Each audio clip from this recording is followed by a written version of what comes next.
আসসালামু আলাইকুম নমস্কাৰ মই এইটো লাইভত আহিব খুজিছোঁ যোৱাকালি ৰাতি মই চামাগুৰিত শিঙিমাৰী জিলা পৰিষদ নিৰ্বাচনৰ প্ৰচাৰ চলাবলৈ গৈছিলোঁ তাতে মই বাকনৰ মাজত মই হৰফ হৈ কিবা কথা মোৰ মাজত স্লিপ হৈছিলে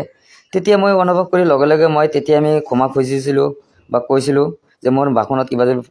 ভুল ত্ৰুটি হৈ থাকে বা যদি মই কোনো স্লিপ হৈছে তেনেহ'লে আপোনালোকে ক্ষমা কৰিব বা আই এম সৰি বুলি তেনেকুৱা মই কৈছিলোঁ কিন্তু একচুয়ালি তেখেতে দিয়া নাই আৰু মই ভবা নাছিলোঁ মই কথাটো আসলতে মই যেহেতু গভৰ্ণমেণ্টক আমি মানে বিজেপি চৰকাৰক আমি সমালোচনা কৰিবলৈ মানে হৈছিলোঁ একচুয়ালি মই এইটো ভাব নাছিলে যে মই আহোমসকল বা কামাখ্যা বা লাচিত বৰফুকন তেনেকুৱা কথা মই কেতিয়াও ভবাও নাছিলোঁ কেনেকুৱা হোৱা নাই আসলতে কেনেকৈ কথাটো ওলাইছে নওলাইছে মই গমেই পোৱা নাছিলোঁ কিন্তু পিছতে মই লগে লগে তেতিয়াই আমি কৈছিলোঁ যে কথাটো আমাৰ মাজত কিবা ভুল ধৰিছে কাৰণ যেতিয়া এটা বাকন দি থাকোঁ বাকনৰ মাজত বহুত ধৰণৰ কথা ওলাই যায় মাজতে গতিকে আমি এইটোলৈ দৰ্শক বিতৰ্ক ঘূৰণালে আই এম সৰি সকলে অসমবাসী ৰাজ্যৰ ওচৰত মই ক্ষমা বিচাৰিছোঁ আকৌ ক্ষমা বিচাৰিছোঁ মই তেতিয়াও ক্ষমা বিচাৰিছোঁ আৰু আমাৰ মিডিয়াসকলে মানে কাটি কাটি কিছুমান নিউজবিলাক নেগেটিভবিলাক মানে বনায় আসলতে মানে টোটেল বাকনবিলাক বা মই কোন ক্ষেত্ৰত কোৱা হয় না কি একটা উদাহৰণ যদি দিয়া হয় এইটো ক্ষেত্ৰত কিন্তু আমি একচুয়ালি ক'বলৈ কোনো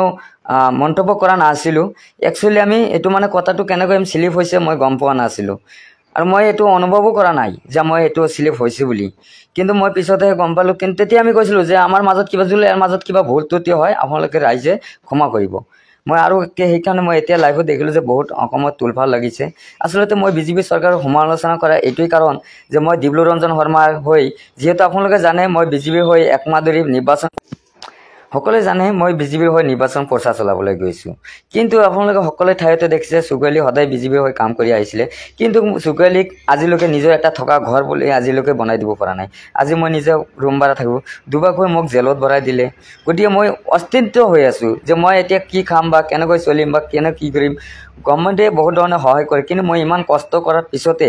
আমাৰ চৰকাৰে আমাক কোৱা নাই আমি ডিব্ৰু হৈ আমি গৈছিলোঁ ডিব্ৰুকে আমি জিকাই আনিছিলোঁ বা ৰাইজে জিকাই আনিছিলে মই কথাবিলাক দিছিলে কিন্তু আমি তেখেতৰ কোনো ধৰণৰ আমি সঁহাৰি পোৱা নাছিলোঁ এইকাৰণে মই গৈছিলোঁ বা সেইকাৰণে আমি গৈছিলোঁ কিন্তু একচুৱেলি আমাৰ কোনো যে আমি টাৰ্গেট কৰি যোৱা বা কৰা সেইটো নহয় আচলতে আমি সমালোচনা কৰা কথা আছিলে আমাৰ বিজেপি চৰকাৰৰ ক্ষেত্ৰত যিহেতু কিন্তু কথাটো কেনেকৈ ওলাইছে ময়ে গম পোৱা নাই গতিকে আমি আই এম সৰি সকলোকে আমি ক্ষমা প্ৰাৰ্থী এইটো কথা যাতে আপোনালোকে বিতৰ্কত নল'ব আমি আপোনালোকৰ সৰু ভাইটি হিচাপে আপোনালোকৰ সন্তান হিচাপে মই জানি আমাক আপোনালোকে ইনকুৱাৰী কৰক যে সুগেলি কিবা আছে নেকি থকা মোক সুগেলি এজন দুখীয়া বা সুগেলিক মাৰিব পাৰে সুগেলি জেলত দিলেও সুগেলি কথাটো ওলাই নাহিব যদি মই যি কথাটো কৈছোঁ ক্ষমা বিচাৰিছোঁ যদি আপোনালোকে ক্ষমা নকৰে তে কোনে ক্ষমা কৰিব আৰু ক্ষমা যদি আজি এই কথাটো ঘূৰাই কেতিয়াও নাহে যে কিন্তু মই এইটো ক্ষমা খুজিছোঁ মই কিন্তু কথাটো আপোনালোকে সুগেলি আচলতে দুখীয়া হয় বহুত কষ্ট কৰি আছোঁ সুগেলি চাহ দোকানত তেতিয়া মানে মই আপোনালোকে জানে মই চাহ দোকান কৰিলোঁ চাহ দোকানো বন্ধ হ'ল মোৰ কেছৰ প্ৰব্লেম আছে মোৰ নিজে মাক মানে খৰচ দিব নোৱাৰোঁ বহুত কষ্টৰ মাজতে আমি জীৱন যাপন পাৰ কৰি আছোঁ মই বাৰম্বাৰ মাননীয় মুখ্যমন্ত্ৰী কৈছিলোঁ যে মোক কিবা এটা চাই দিয়ক কিবা এটা ব্যৱস্থা কৰি দিয়ক আজিলৈকে আমাক দিয়া নাই আমাক যিমান য'ত মিটিং হৈছে নিৰ্বাচনী আহিছে লোকসভা মই সকলো ঠাইতে নিৰ্বাচনৰ প্ৰচাৰ চলাবলৈ গৈছিলোঁ কিন্তু আমাক কোনেও মানে আমাৰ যিখিনি আমাক সহায় দিব লাগিছিল বা যিখিনি সহায় কৰিব লাগিছিল কৰা নাই তথাপি মই আহিছোঁ কিন্তু মই ডিব্ৰু তাত গৈছিলোঁ জিকাইছিলোঁ কৰা নাই কিন্তু মইতো চলিব লাগিব বা খাব লাগিব যদি পেট আছে